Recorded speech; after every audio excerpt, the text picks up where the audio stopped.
All right, 97.7 Outlaw Radio FM listeners, we got the one, the only, the legendary one-third of the legendary G-Funk group. All the way from California, we got 2Scoops of the Dub Shack on the line. How are you doing this evening? Man, I'm blessed. How you feeling, sir? I'm doing great. I am doing great. I'm going to be honest with you, 2Scoops. I've been a fan for a long time, so just thank you for the years and years of amazing entertainment. Oh, much respect, much respect. Appreciate that, man. Feels good. So, but I gotta ask you, Scoop, like taking you back right to the beginning, like what made you decide to get into the music industry initially? Um, I kind of pushed the rest of the guys into to getting into it and taking it serious. I've been like recording and rather just rhyming and rapping and stuff since I was a kid, and I knew Snoop Dogg, way before his music success. So, once I seen him have the success, I knew anything was possible. So that's when we went really hard. And one thing I do gotta ask, since you know Snoop Dogg, were you there when he actually met up with DJ Slice and actually did his demo tape down over at VIP Records? I was there. I have to say, what was the atmosphere just being there, hearing that? Like, did you think like that demo was gonna be the reason why Snoop Dogg blew up? I wouldn't know if I'd bank it all on that demo per se, but I knew that he was something unique because, like right now, freestyling is part of hip hop, you know what I'm saying? It's like part of the culture. But back then, everybody used to write their rhymes at night and come to school the next day and bust them or whatever. And Snoop can freestyle back then and make it sound just as good as people that was writing and was battling fools. But, when they say they rhymes, and which was dope rhymes, mathematical, or whatever, they be rhyming, but he be right there in the moment, like talking about their shoes or their shirt or their hat and whatever, and he just stood way out out of anybody that was around.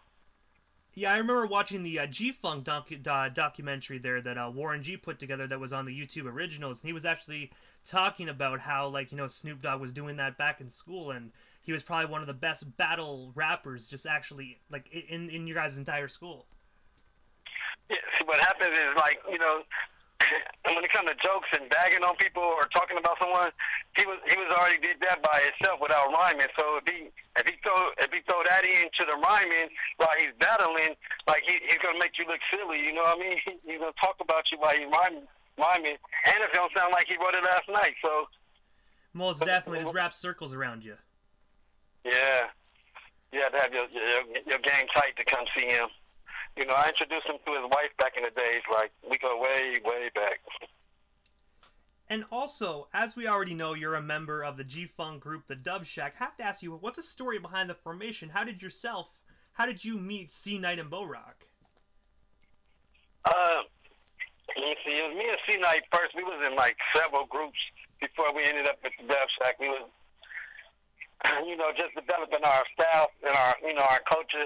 So we was in two different groups before we ended up forming the Dub Shack, and then we lived on the same block. He lived at one end, and I lived at the other end, and I've been knowing him for since middle school or something. And then towards right after high school, I met Bo Rock. We had went on a double date or something with some girls or something, and I didn't even have no knowledge that he can sing or rap. And when I heard him sing and rap, I told him, I didn't give him an option. I said, you are in the Dub Shack. And also, though, with pertaining to Bo Rock, that was really rare back in the day as well, to find an individual that can really sing and also really rap at, one person doing both. Yeah, he is definitely a key element to the group because he does bring that singing, and his voice is so soulful. It don't sound like nobody else. Like you can just go grab up at the corner liquor store or nothing. He's one of a kind, definitely. Oh, I most definitely agree about that. And it's good to also see that you guys are still, doing your thing after all these years, man. It's still good that you're still putting in work for the fans. Yeah, we laugh at the groups that break up over this and that and all kind of little small things. We got a brotherhood that I can't name what can probably break us up. I don't think it's possible. I just think we're gonna write this shit all the way out till it's over. That's the thing though. If you guys have been working together for so long, it's like a more like a brotherhood. You guys are like family, right? So it's really hard to actually break up family.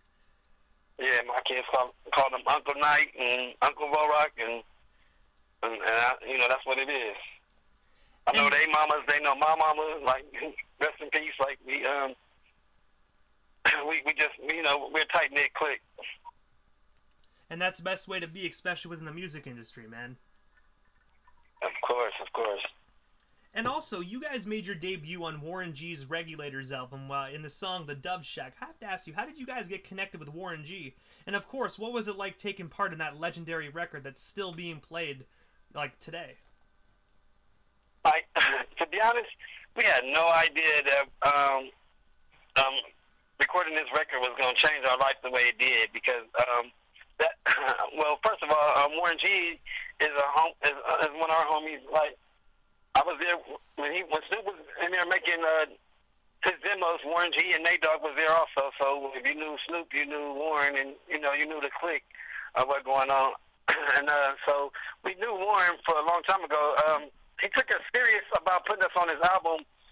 Once he was at a club one night off in Lakewood, like a city right outside of Long Beach, and some rappers was standing around him, busting their little raps and stuff. And C-Night and Bo-Rock went over there and just annihilated every rapper that was standing by him and stuff. And the next day he had the whole group in the studio. So we ended up getting on this studio. We ended up going to the studio. We make this song, and from that one song, Def Jam gave us they tried to lowball us at first, but with good representation, we made them come correct. But they gave us a record deal off of Warren G album, going 4 million copies, selling 4 million copies, and it was like a good look on your resume. Most definitely, just appearing in the record for the very first time and it goes platinum. That most definitely is some wonderful things for the resume, for sure. Yes, sir. So we ended up signing with Def Jam, G-Funk Music, and it's all history. If you don't mind me asking, because you guys did a lot of work with Warren G. If you don't mind me asking, what's one of your most fondest memories that you actually share with Warren G? With Warren G, that's a lot of them. Well, on tour, most of the crew they smoke trees and stuff, and Warren G used to like to have a sip back then, and I'm what you call the bridge, because I drink and I smoke, so I can kick it with anyone. So it used to be me and him at the bar a lot, and he used to do a lot of little personal talking conversations, just me and him, and just blessing me with a lot of game and stuff. And also, first and foremost, I want to say, Scoop, my apologies in this question. You probably get asked this almost every single interview, but one of your guys' most famous songs and one of my personal favorites is Summertime in the LBC. I was wondering if you tell our listeners just a story behind that song. You know what I mean? Like, what's the inspiration behind that legendary song? Well, Bo-Rock, shout out Bo-Rock. He wrote the majority of the song. I remember why he was writing the song though. That day on my block, me and some of the neighbors, we had a water fight. We was chasing each other with balloons and all kind of stuff. So he got to the part where he's like, "Low riders," and he's like, kind of like stuck right there. And I was like, "Hey, water balloon fighters!" like yeah, because we had a the water fight that day. So it was great making that song. It was actually one of the first songs we made for the album. So after This Is the Shack, which was on Warren G's album, and then we came with Summertime, Def Jam knew that they had a solid thing, and they started treating us, godly. Most definitely. I remember you guys had Arnita Porter as well on the track, man. She was a phenomenal singer. She's a great singer. Actually, she was a secretary over at Def Jam West when we signed, and maybe Bo-Rock heard. Oh, what happened was she knew how to braid hair, and she said she was going to braid Bo-Rock's girl's hair that day, and she came over to braid her hair, and he heard her singing, and he helped I mean, well, he wrote the part for her, and she sung it so beautifully and executed it so well, and it was, you know, a great look. Most definitely, you know, they most definitely probably wowed them, you know, having someone that actually worked as a secretary at your guys' record label found out she can sing. It must have blew your guys' mind. Yeah, she that moment she you know, after the song started being successful, she, you know, had to give that job back to someone else because you know, the tour's calling you. I bet you her boss was like, damn, man, like, we had some talent right here and we didn't even notice. We put our talent on the phones, for God's sake. You know what I'm saying? Right there, answering phones, stapling papers and stuff, and it was right there up under y'all the whole time. And also, you have your own record label titled Scooped Up Entertainment. I have to ask you, what made you yourself decide to start your own label? And right now, who do you currently have signed?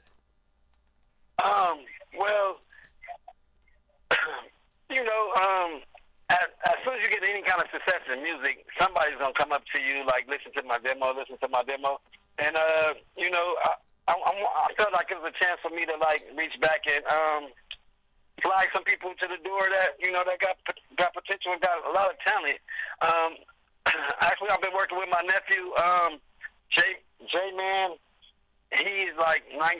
He is the truth. If I had $1 million, I would invest $999,000. $1 million into his project. He is like really like the truth. He's the future of hip hop. He has that same glow that Snoop had when he was making his demos back in the day, and he's destined for success. So yeah, I've been working with J Man, and you know, my brother Scoop Teddy. I've been keeping it family right now, but because my kids and my nieces and nephews are really mind blowing me that they are so talented in this music business, and I don't even know where they came from. Like, it seemed like one day they just woke up overnight and everybody can sing perfect keys and rhyme like to the letter. So it's like I built a studio for the family, and I just let them get in there and do their thing. I'm just really happy with what they've been making. Hey man, you know what? Sometimes building a studio in your house, man, is a lot cheaper than actually going to a real studio. Just imagine if you didn't build your own studio in your house. Your whole family would have to pay a lot of studio fees. Right, and I'm just glad they're not letting, you know, all the investments that I made into the studio go to waste. They are making hits after hits, and I'm just really impressed by the whole group. Not that they're my family. Like, I'm really thinking if they were the next door neighbor's kids, I would still have the same, like, state of amazement from what they're making. And one thing I read on a website called Discogs, and the reason why I'm saying this is because sometimes I do get some information off there that tends to not be correct. So I was actually wondering about this. On Discogs, it actually stated that the Dove Shack actually wrote Tupac's "Do for Love" featuring Eric Williams of Blackstreet. If that is true, what was it like working on that project? And of course, you know, about putting in work on one of Tupac's posthumous records. That's not true. I wish I would take credit for some writing on Tupac's projects and music. Have I met him? Yes. Have I smoked a blunt with him? Yes. Have I recorded with him or did anything with his recording? Not so much. However, we were able. I mean, out of all like the immortal rappers are fixtures in hip hop like Jam Master Jay. Jam Master Jay did 2 beats on our first album. Biggie, like we kicked it with. I met Biggie, Tupac, Jam Master Jay, and Aaliyah. Rest in peace. And you know, a lot of people can't say they did that. Most definitely. It sounds bad to say. Sometimes I go on Discogs that has some phenomenal information, stuff that you wouldn't really know, and then there's some where you sit back and go, I don't know if they did that. And I knew Tupac always wrote his own lyrics. That's why when I saw the Eric Williams of Blackstreet, I was like, okay, maybe they did the Eric Williams part, right? But that's why I wanted to bring it up to you. That way, if other people see it and they hear this interview, they can actually go, okay, that's actually not true. I listened to Scoop's interview on Outlaw Radio, so that's good that we cleared the air on that. Bovak did start on a song with DJ Pooh and Tupac and he was gonna do the chorus, but I don't know how far or whatever happened to that song situation. But I'm not as far as us writing something for Tupac, that's not correct. But the one thing I do want to ask you before we leave the Tupac part of things, what was it like actually meeting Tupac and smoking with him, man? Like, because I heard he was a really, really like just energetic individual. He was.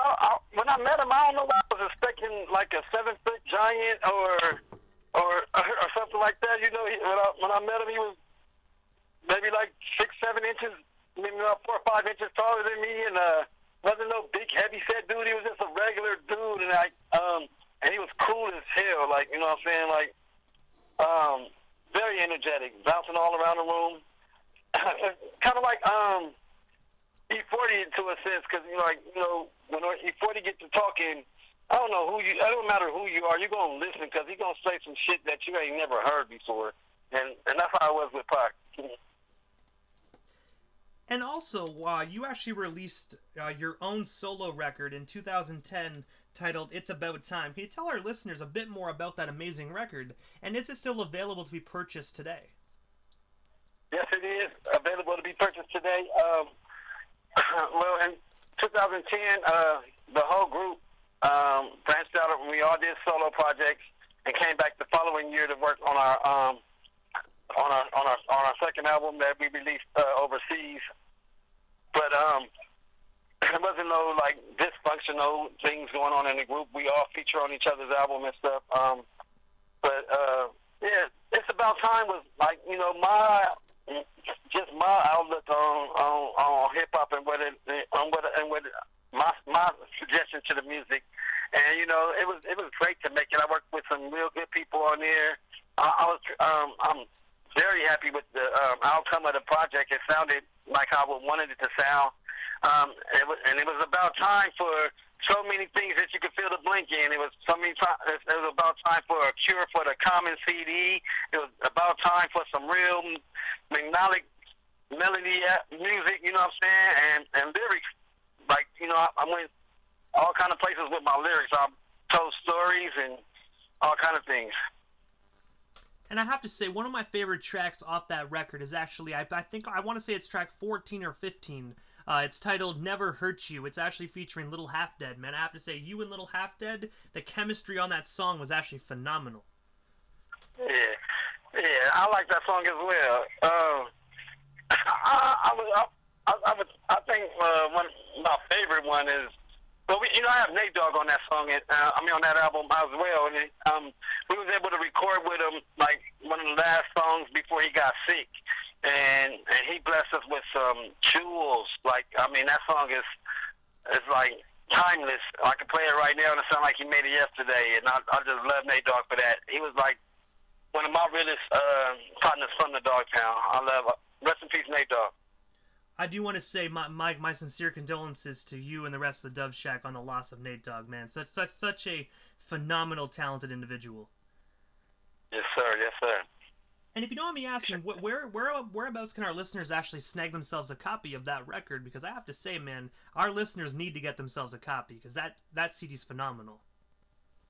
It's About Time. It's online at all the online outlets.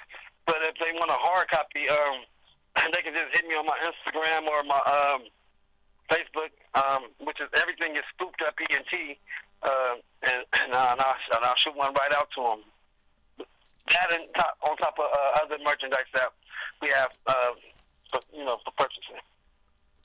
And also, every single year you guys do a Summertime in the LBC Concert Festival. I have to ask you, what made you guys decide to start up a festival? And of course, what are some of your biggest acts that you guys actually booked to come perform? Well, the first year we had 50 Cent and G-Unit. They did a whole G-Unit reunion there. We brought Bone Thugs down there. But we tried to go for the masses, so we went not just hip-hop, we went old school as well. So we had like the Dramatics and Shy Lights and stuff like that, mixed in with Ja Rule or Ashanti, like, we try to make something for everybody, the old, the young, and build the bridge. It's just music and it's all love. And it was so successful for the first few years. This year, due to the Corona pandemic, whatever, we didn't get to have a festival this year, and you know that that was a big chunk of you know, that was a big slap in the face, man. Like, not slap in the face, but it hurt it a little bit because, you know, it's a big financial situation for us right there. And on top of that, it's like beautiful that it was getting bigger and bigger every year. You know what I mean? So I mean, I don't think it came to an end, but I know it did pause this year due to the fact that with the pandemic. Well, hopefully next year, you know, everything clears up and you guys can get back to it, you know? Get right back to it, yes, sir. And I'm pretty sure the fans will most definitely enjoy that as well, because just by you explaining that, it sounds like one hell of a phenomenal festival. It was really, really, yeah, 2 stages. We had the whole city of Long Beach down there by the Queen Mary, which is like a big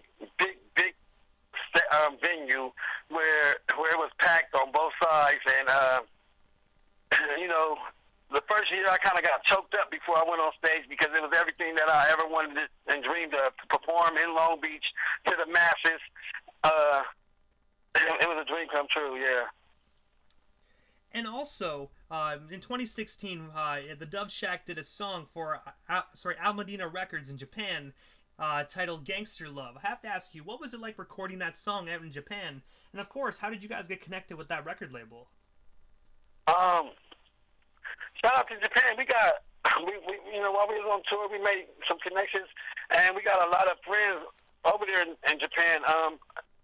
And besides that, the Dogtown DJ Too High, the Japan DJ, is a good friend of ours. He's been instrumental in a lot of moves we made. So we had that connect. Shout out to Too High, and his peoples over there in Japan. Yeah, they much love. And we also dropped a vinyl CD, a vinyl copy of an unreleased album called Reality's Got Me Tied Up, which would have been our second LP over in Germany. That's actually phenomenal. Yeah, like a lot of hip hop artists like yourselves actually told me that, like, you know, out overseas, like, your guys' music is huge. Like, old school hip hop is just huge out there. Yeah, they have a different appreciation for hip hop, West Coast hip hop as well. You know what I mean? It's like they refuse to let us die, and I hope they never do. And also, you were featured in 2 songs of Bad Habits' record titled Community of DPGs. I have to ask you, how did you get connected with Bad Habit? And of course, what was it like working with him on that particular record?